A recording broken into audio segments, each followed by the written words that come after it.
বন্ধুরা, আজকে আমার কাছে একটি ইউটিউবের ফলোয়ার, সে পার্কিনসন সম্পর্কে কিছু কথা আমার থেকে জানতে চেয়েছে। পার্কিনসন ডিজিজটিতে কি হয় না হয় এই সংক্রান্ত ব্যাপারে।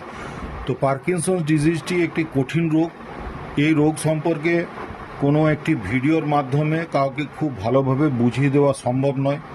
তবুও আমি যে বই থেকে পড়াশোনা করা হয় আমাদের মেডিকেলে, সে বইয়ের পেজটি আমি দিয়েছি। যারা মেডিকেল স্টুডেন্ট আছো তারা এই পেজটি স্ক্রিনশট নিয়ে পড়াশোনা করে নেবে। আমি আমার মতন করে একটু বোঝাবার চেষ্টা করছি। পার্কিনসন্স ডিজিজটি হচ্ছে অ্যাকচুয়ালি একটি প্রোগ্রেসিভ ডিজেনারেটিভ ডিসঅর্ডার, অর্থাৎ স্নায়ু ক্ষয় হচ্ছে বা হয়ে গেছে এইরকম কন্ডিশনটাকে বলা হচ্ছে। এবং এর দ্বারা হয় কি, loss of dopamine producing neurons, অর্থাৎ ডোপামিন যে প্রডিউস করে যে নিউরন ব্রেনের মধ্যে, সেইটি যদি ক্ষয় হয়ে যায় সেই রোগটিকে বলা হয়, সেই ক্ষেত্রে রোগটির নাম হয়ে যাবে পার্কিনসন্স। এই রোগের প্রাইমারিলি যে সিমটমস আমরা দেখতে পাবো সেটি হচ্ছে, পেশেন্ট এসে কমপ্লেন করবে যে ডাক্তারবাবু আমার হাতটা কিন্তু কাঁপছে। বিশেষত তার লিখতে গেলে হাত কাঁপবে, সিগনেচার করতে গেলেও হাত কাঁপবে, অথবা কোনো জিনিস যদি সে হাতে করে ধরে তুলে খেতে যায় সেই সময় কিন্তু তার হাত কাঁপবে।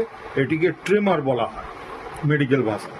তো এই ট্রেমার প্রথম লক্ষণ, এবং সেই ট্রেমার দেখা যাবে হাতের মধ্যে, এবং অর্থাৎ কথা বলতে গেলেও তার যেন চোয়ালটা কিছুটা যেন নড়ছে, এরকমভাবে কাঁপছে, এরকম দেখতে পাওয়া যাবে। এই সিমটমসের উপরে বেস করলে আমরা পার্কিনসন্স হয়েছে বলে ধরে নিতে পারি। এছাড়াও বেশ কিছু ইনভেস্টিগেশন আছে। এর সাথে সাথে হয় কি, এই পেশেন্টের কিন্তু লস অফ স্মেল, অর্থাৎ তার কিন্তু গন্ধ সে যেন ঠিক মতন পাবে না, লস অফ স্মেল হয়ে যায়, এবং সঙ্গে কনস্টিপেশন দেখা দিতে পারে। এই সমস্ত সিমটমসগুলি দেখলে আমরা পার্কিনসন্স হয়েছে বলে ধরে নিতে পারি। এবং এটি যদি খুব বড় আকারে কারো হয়ে যায় তাকে ড্যান্সিং ডিজিজও বলা হয়। অর্থাৎ তোমরা ছবিটি দেখতে পাচ্ছ, এরকম ছবির মতনই পেশেন্ট কিন্তু একটু যেন ব্যাকা টেরা গোছের হয়ে যাবে, এবং তার হাঁটা চলা সবেতেই যেন তার শরীরের অঙ্গ প্রত্যঙ্গ অ্যাবনর্মালি মুভমেন্ট করতে শুরু করবে। এই স্টেজটাকে আমরা পার্কিনসন্স বলে বয়ান করতে পারি। এই হলো আমাদের বেশ কিছু হোমিওপ্যাথিক মেডিসিন আছে, যদিও হোমিওপ্যাথিতে আমাদের কিন্তু টোটালিটি অফ সিমটম সিমিলারিটি দেখে homeopathic person to person vary করে ইন্ডিভিজুয়ালাইজেশন বলা হয়। অর্থাৎ সেইভাবে সে তো নিয়ম আছে, সেই অনুযায়ী আমাদেরকে প্রেসক্রাইব করতে হয়।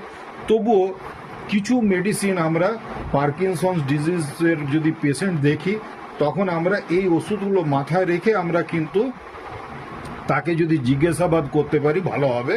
সেই ক্ষেত্রে ওষুধগুলির নাম হচ্ছে agaricus, muscarius, zincum metallicum, gelsemium, causticum, plumbum metallicum, argentum nitricum, merc sol.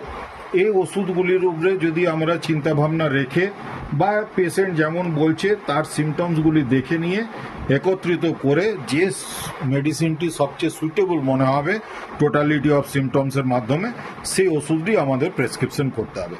ধন্যবাদ, সকলে খুব ভালো থেকো। ভিডিওটি যদি ভালো লেগে থাকে তাহলে লাইক, শেয়ার, সাবস্ক্রাইব করে আমার সাথ দেওয়ার চেষ্টা করবে। তাহলে আমি আগামী দিনে আরও এই ধরনের ভিডিও বানাতে আগ্রহী থাকব। ধন্যবাদ।